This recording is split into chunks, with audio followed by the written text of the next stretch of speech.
Hey everybody, Kevin here. Thank you guys for joining me on Kevin's Way Works. So the reason for this video is I wanted to show you a common issue that you'll probably experience at some point if you own a refrigerator or a freezer. Now I've already fixed the problem in this one. I forgot to record it, but I wanted to go over the issues you'll encounter and what you need to do to fix it. So stay tuned and I'll show you how to do this Kevin's way. All right, I'm going to move you down to the refrigerator so I can show you how I first noticed there was an issue. Okay, I have you guys down at the refrigerator area, and this is where I first started to notice the problem. Now, first of all, I monitor my refrigerator and freezer in part of my house with these little wireless tags. These do temperature and humidity, and they can also do motion. But this tag kept reporting that the refrigerator was too hot.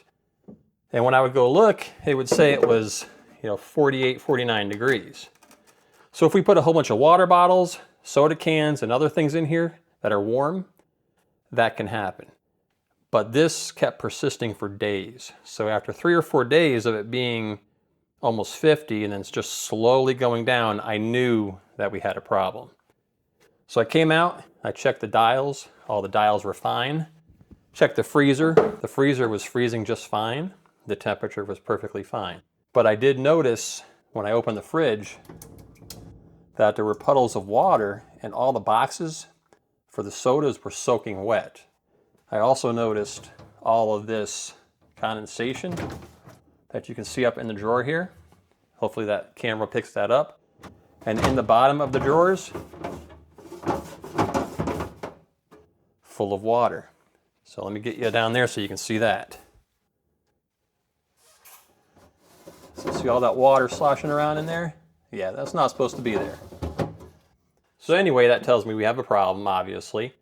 There's not many things that can cause something like this. There are really only like 3 or 4. The first is the seal around your door is bad. So if the seal around your door over here is peeling, you have a gap in it, sometimes on the bottom, they'll rip off and they'll drag. They'll hang down and they'll allow airflow. And so all the cold air will flow out, humid air will flow in. And by this being in my garage, we're more likely to get humid air in here. The seal is fine on this fridge, so it's not that. The other issue is you could just be low on refrigerant. But typically when that's the case, your freezer's not going to freeze as good either. Since my freezer was working perfectly fine, it was in the negative 10 range, so it was really cold. But that told me that was fine. That really only leaves 3 other issues that could cause this. The cooling fins on the back of the refrigerator could be all caked with dust, so they're not able to condense the refrigerant back down. It could be that the cooling fan itself is not functioning for some reason. Sometimes they get lazy. As they age, they get real slow and they don't blow as much air as they're supposed to. This one's fine, there's no issues. That leaves one other issue that can cause this. And that issue is up in the freezer as it does its defrost cycle, which usually happens either once a day or once every 12 hours or so. So what that does is there's a heater up in there. It heats up the refrigerant lines and it basically just melts all the ice and frost that's built up. It drains down through a tube that runs down into the underside of the fridge. And typically there's a pan that's either going to sit right on top of the compressor and it uses the heat of the compressor to evaporate the water, or it'll just sit down below and it'll just catch the water and allow it to evaporate normally. So what will happen is sometimes that tube opening gets plugged up for whatever reason, and the water can't flow down through the tube down below so it can evaporate, and that causes an ice dam, and that ice dam will build up in your freezer. So let me get you back up into the freezer and I'll show you what I'm talking about. Okay, so I've got you up in the freezer, and if you look right here, you see this heating element right here. That thing will kick on. It'll heat up the refrigerant lines, and it will melt any frost and ice that has built up. Like I said, one of the options is the tube can plug up and it can cause water to not be able to drain through. And so when it melts, it'll just collect up in this area. And then once the element turns off and it starts freezing again, it just freezes that ice solid. So anytime the element turns on and it turns all the frost into water, it just keeps building up and building up. And so what I ended up noticing was I took out the tray that was in here, I took out the back. This whole area was full of ice. Even back around the edge back here, that I don't know if you can see it or not, the whole thing was full of ice. First thing I did was got all the food out of the freezer, got all the drinks out of the fridge, and I put them inside in the refrigerator and freezers that are in there. Second thing I did is I just unplugged it and I let it sit for a while with the doors open. And then I came back out and I took this sheet of ice that was here and I just pulled it out and threw it out in the yard. Up in here, I was able to pop that sheet of ice out. I threw that out in the yard. Do not use a knife, do not use a hammer, do not use a chisel, just let it melt naturally. If you want, you can just leave it off for hours, come back the next day, and it should be all defrosted.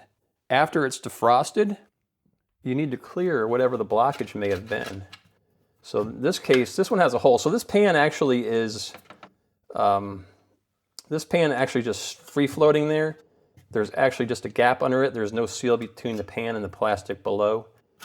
So there's a rubber grommet below it that seals this compartment so the water can't get down through there.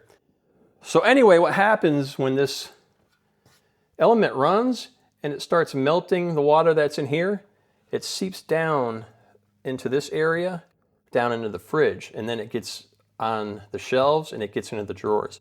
And that's why they get all wet like they are. So now that all the ice is melted, some of it's probably going to be sitting in here still, get yourself a towel and soak it all up. So get all that water soaked up, get this thing cleaned out nice and dry. And then once you're done with that, we can go ahead and clear the issue that's causing the drain to be plugged up. Now some models will have a trap down below that will come up and around. Sometimes on those you have to take the trap out and clean all the junk out of the trap manually, or you have to get something very flexible that will go up in there, and I'll show you something you can use. So let me show you how I clean this one out when this happens. So I just have some thick string for string trimmers. So these are the things that you put on your devices that you trim grass with out in the yard. So this is just the string for a grass trimmer. And I'll take about 4 or 5 feet of that out. So it's longer than the distance to the ground. I'll just set that right there. And then just take the end and feed it down into the hole.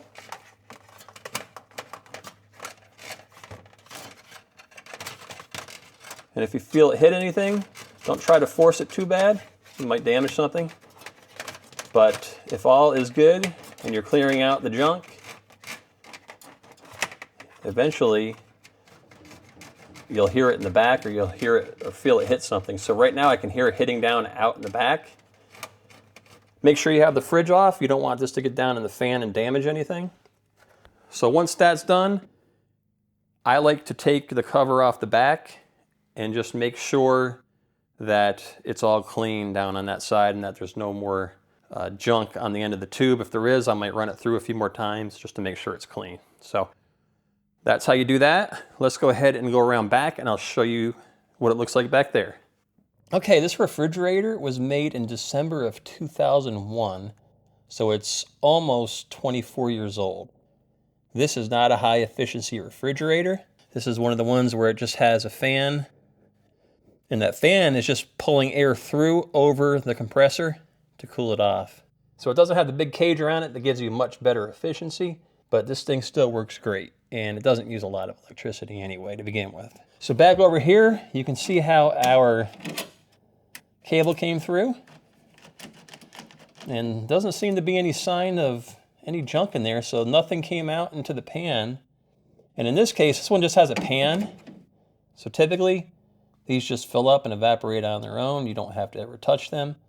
If you ever want to take this out and clean it, you can. It does actually have instructions written inside the pan on how to do it.